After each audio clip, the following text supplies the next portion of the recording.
तो आज हम लोग पढ़ेंगे रिलेटिव एटॉमिक मास। सामने बैठो, तुम भी देखो, इसमें तो कुछ टर्म है जो आगे मोल कंसेप्ट में काम आएगा। 10th क्लास में मोल कंसेप्ट में अगर ये नहीं पता होगा तो मोल कंसेप्ट का क्वेश्चन ही नहीं बनेगा। ठीक, तो रिलेटिव एटॉमिक मास से पहले ये समझना जरूरी है कि आखिर एटम, अब हर एक चीज का मास होता है, ये हम लोगों को मालूम है कि नहीं। एटम भी मैटर का ही सबसे स्मॉलेस्ट पार्ट है, तो एटम का भी कुछ मास होगा, मगर एटम का जो मास है वो एकदम नेग्लिजिबल है। एटम की अगर मास की बात करें तो कैसा है, वो नेग्लिजिबल है, एकदम ना के बराबर है, बहुत ही कम है।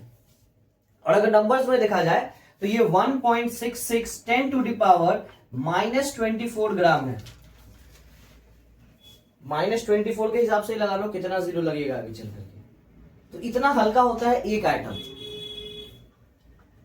So the mass of the hydrogen atom is found to be this much, 1.66 into 10 to the power -24 gram, while that of the carbon atom is this much. As the masses of two are too small, it is not convenient to use kilograms or grams as unit. अब यहां पर ये जो मास निकाला गया है ना, ये है वन हाइड्रोजन एटम का, और वन हाइड्रोजन एटम में क्या क्या होता है।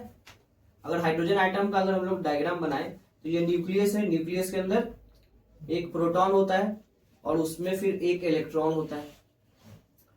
इससे छोटा कोई एटम होता है क्या? नहीं होता है। इसी वजह से हम लोग यहाँ पे क्या है, वन हाइड्रोजन एटम का ही मास हम लोग निकाले हैं, क्योंकि इससे छोटा एटम कोई और एग्जिस्ट ही नहीं करता है, जिसमें एक प्रोटॉन और एक न्यूट्रॉन होता है। इसका मास कितना है, 1.66 10 टू द पावर -24 kg। अब इस मास को ग्राम, अब इसको हम लोग ना तो किलोग्राम में मेजर कर सकते हैं, ना ही ग्राम में मेजर कर सकते हैं। ये तो एक हाइड्रोजन एटम का बात करें। अगर कार्बन एटम की बात करें तो कार्बन एटम का मास होता है आपका 1.9926 इंटू 10 टू द पावर -23 ग्राम।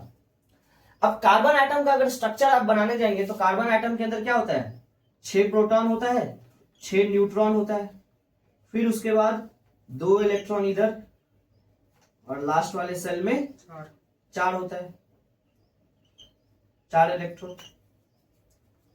तो देखा जाए तो इसमें क्या है, 6 इलेक्ट्रॉन 6 प्रोटॉन और 6 न्यूट्रॉन। इलेक्ट्रॉन का मास तो हम लोग मानते ही नहीं है कि होता है कुछ, नेग्लिजिबल ही मानते हैं। तो मास किसके वजह से है, प्रोटॉन और न्यूट्रॉन की वजह से है। प्रोटॉन का 6 और न्यूट्रॉन का 6, टोटल 12। तो अगर इसको हम लोग 12 से डिवाइड करेंगे ना, तो देखते हैं हम लोग कि उसका जो भी रिजल्ट आएगा वो क्या है, इसके रेलेवेंट है, इसी के इक्वल में आता है अप्रोक्सीमेटली। तो इसी वजह से जब हम लोग इसको मास ऑफ एन एटम लोग डिफाइन करते हैं, या तो हम लोग वन हाइड्रोजन एटम को लेकर के मेजर करते हैं कि आखिर वन हाइड्रोजन एटम का इतना मास है तो एक एटम का इतना मास होगा, या फिर हम लोग C12, अब क्योंकि कार्बन का आइसोटोप होता है तो हम लोग C12 के मास का, C12 का मास का 1/12 पार्ट एक एटम के बराबर होता है, एक एटम का मास के बराबर होता है। मतलब कार्बन 12 एटम जो है, इसका अगर 12 टुकड़ा किया जाए तो उसका एक टुकड़ा जो होता है, वो कुछ भी हो, X मान लेते हैं अभी हम लोग, वो क्या है, एक पर्टिकुलर एटम का वेट होता है। तो जब भी हम लोगों को एटम का वेट का या मास का हम लोगों को डिफाइन करना होता है, तो या तो हम लोग हाइड्रोजन एटम को लेकर के डिफाइन करते हैं, या फिर कार्बन 12 एटम का 1/12 पार्ट ऑफ कार्बन 12 एटम को लेकर के डिफाइन करते हैं। अब रिलेटिव मॉलिक्यूलर मास क्या है, या रिलेटिव एटॉमिक मास क्या है, नॉट मॉलिक्यूलर मास।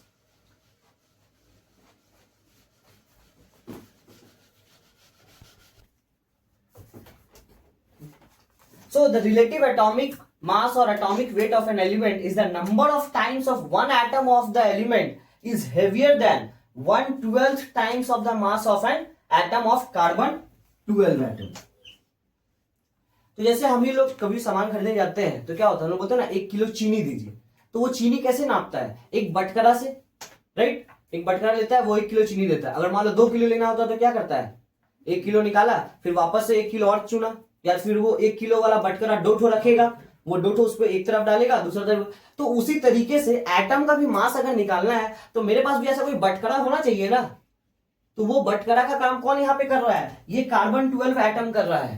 पहले के समय में जब कार्बन 12 से पहले हम लोग हाइड्रोजन एटम को बटकरे के तौर पे यूज करते थे, मगर अब क्या है, हम लोग कार्बन 12 एटम को यूज करते हैं और इसी को अब रेलेवेंटली हम लोग साइंटिफिकली माना भी गया है। अब इसी को कंटिन्यू चलते रहता है। तो रिलेटिव एटॉमिक वेट क्या है? Mass of one atom of an element. कोई भी एलिमेंट का, एक एटम का जो मास है, divided by 1/12 part of the carbon 12 atom. Carbon 12 atom का जब उसका 12वां हिस्सा करेंगे तो उसको जब इसका एक समय से रिलेटिव का मतलब ही क्या होता है? रेशियो निकालना है। रिलेटिव का मतलब है कि मतलब किसी के साथ कंपेयर कर रहे हैं। तो यहां पे कुछ भी, कोई भी एलिमेंट हो, उसके एक एटम का मास को कार्बन 12 के एटम का 1/12 पार्ट ऑफ कार्बन 12 एटम के मास के साथ कंपेयर किया जाता है। और जब इसी को हम लोग फिर कहते हैं रिलेटिव एटॉमिक मास। याद रखना है कि ऊपर में रहेगा जिस एलिमेंट का एटम का मास आपको दिया गया है, और नीचे में हमेशा रहेगा कार्बन 12 एटम का मास। वो भी कार्बन 12 एटम का मास कैसा होगा? 1/12 पार्ट। तो कार्बन 12 एटम का मास क्या है? 1.66 था कि 1.9926 इंटू 10 टू द पावर -23 ग्राम। 1.66 तो हाइड्रोजन का है, और वो भी ऊपर में उसमें -24 है। ये है इसका। अब इसका 12वां हिस्सा, तो इसको 12 से डिवाइड करना होगा। ठीक है, तो यही है रिलेटिव एटॉमिक मास। अब इसके बाद आता है रिलेटिव मॉलिक्यूलर मास। छोटा बच्चा इसको नाउ क्या है? Relative molecular mass. तो अभी रिलेटिव एटॉमिक मास पढ़े, अब क्या है? रिलेटिव मॉलिक्यूलर मास पढ़ेंगे। तो सेम वही चीज है, कंपेयर करना है यहां भी, बट यहां कंपेयर किसको करना है? Molecular mass of an element और compound. Molecular mass of an element और कंपाउंड को हम यहां पे कंपेयर कर रहे हैं किसके साथ? 1/12 mass of an carbon atom. कि आखिर एक मॉलिक्यूल कितना टाइम्स ज्यादा हैवी है as compare to 1/12 mass of an carbon atom. यही है रिलेटिव मॉलिक्यूलर मास। अब इसके बाद आता है हम लोगों का कैलकुलेट करना रिलेटिव मॉलिक्यूलर मास। एक पर्टिकुलर एटम का उस पूरे के पूरे मॉलिक्यूल में कितना परसेंटेज है, ये क्वेश्चन पूछा जाएगा। जैसे कि एग्जांपल अगर इसका ले,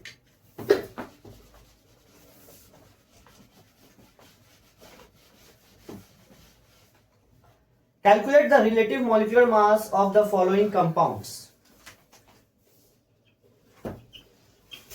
Calculate the relative molecular mass of sugar।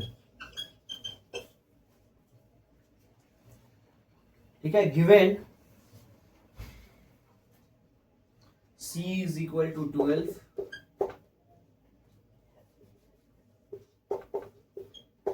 H is equal to 1 and O is equal to 16। ये तीन चीज दिया है। अब इसका हम लोगों को क्या पूछना है? रिलेटिव मॉलिक्यूलर मास निकालना है। किसका? शुगर का। तो सबसे पहले उसके लिए शुगर का फॉर्मूला पता होना चाहिए। शुगर का फॉर्मूला C12H22O11, यही होता है ना शुगर का फॉर्मूला, C12H22O11। अब हर एक आइटम का भाई यहां मास भी दिया है क्वेश्चन में। अब यहाँ पे क्वेश्चन में मास दिया है, मगर हो सकता है कि एग्जाम में ना दे, तो कम से कम कुछ जो कॉमन एलिमेंट्स आता है, फर्स्ट 20 एलिमेंट्स का मास याद रख लीजिए, और एक्स्ट्रा में 4-5 और भी रहेगा जो आपको याद कर लीजिए, ज्यादा अच्छा है। क्वेश्चन में अगर दिया है तो उसी को यूज करना है, भले वो गलत ही क्यों ना हो, इस चीज का ध्यान देना है। अगर क्वेश्चन में जैसे मान लीजिए यहाँ कार्बन का 12 दिया है, मान लीजिए गलती से डिस्प्रिंट हो जाए और ये 10 हो गया, तो आप 10 लेकर के ही बनाइएगा। ठीक है, तेज नहीं बनना है। क्वेश्चन में गलती है सर, तो उसी के मुताबिक मार्क्स मिलेगा। बोर्ड्स का भी यही कहना है कि अगर कोई गलती प्रिंट होता है तो आप उसको वही लिख करके बनाइएगा। ठीक है, चलो तो वापस अब बनाते हैं। कार्बन का कितना आइटम है? 12 है। एक कार्बन का कितना मास होता है? 12। तो 12 इंटू 12 144 होता है, वो निकालेंगे। फिर हाइड्रोजन कितना है? 22। हाइड्रोजन का वो होता है मास 1। ऑक्सीजन कितना है 11 60, 12 इंटू 12 144, 22 इंटू 1 22, 11 इंटू 16 176। अब इन तीनों को जोड़ दीजिए, 6 4 10 2, 4 3 7 7 14 4, 342 AMU रिलेटिव मॉलिक्यूलर मास आ गया इसका। इसी तरीके से हर एक मॉलिक्यूल का निकालने के लिए सिखाया जाएगा। अब इसमें एक और क्वेश्चन क्या होगा, percentage of carbon in sugar molecule, in one sugar molecule. अब इसमें ये एक क्वेश्चन ऐड होगा। अब परसेंटेज कैसे निकालना है, जैसे मैथ्स में हम लोग परसेंटेज निकालते हैं बिल्कुल उसी तरीके से।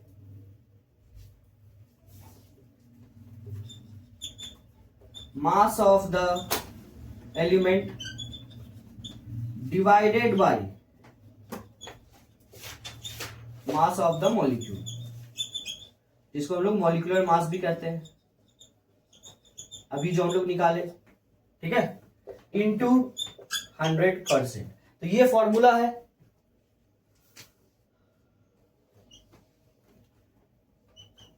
Mass of the element, carbon का टोटल कितना मास है यहां 144 है, तो 144 divided by sugar mass of the molecule, तो सुगर मॉलिक्यूल का टोटल कितना मास है 342 इंटू 100%। बस इतना ही सा काम करना है। सो सॉल्व करिए, 72171, तो क्या आ जाएगा 7200171। निकालो कितना आ रहा है,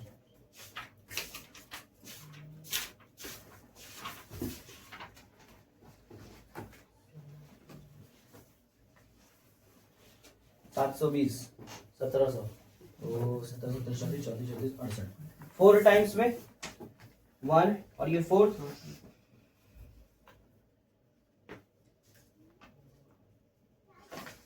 681 हो जाएगा 20 30 39 390, तो 42 पॉइंट समथिंग कुछ आएगा। अगर निकालोगे तो 42 पॉइंट समथिंग आएगा, ठीक है।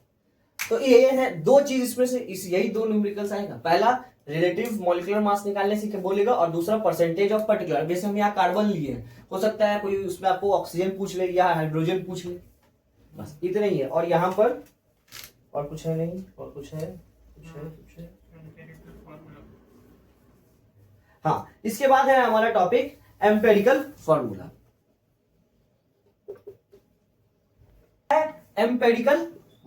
एम्पेरिकल फॉर्मूला, तो एम्पेरिकल फॉर्मूला क्या है, आपको जो भी एटम्स है आप उनका जो है सिंपलेस्ट फॉर्म में लिखते हैं।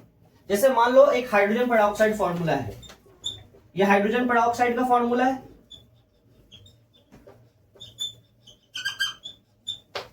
अब इसमें क्या है, सिंपलेस्ट फॉर्म में लिखना है। हाइड्रोजन भी 2 है, ऑक्सीजन भी 2 है, दोनों ही 2 से कट रहा है, तो इसका एम्पेरिकल फॉर्मूला क्या हो जाएगा HO, H2O2 होता है फॉर्मूला, तो एम्पेरिकल फॉर्मूला कट करके क्या हो जाएगा HO।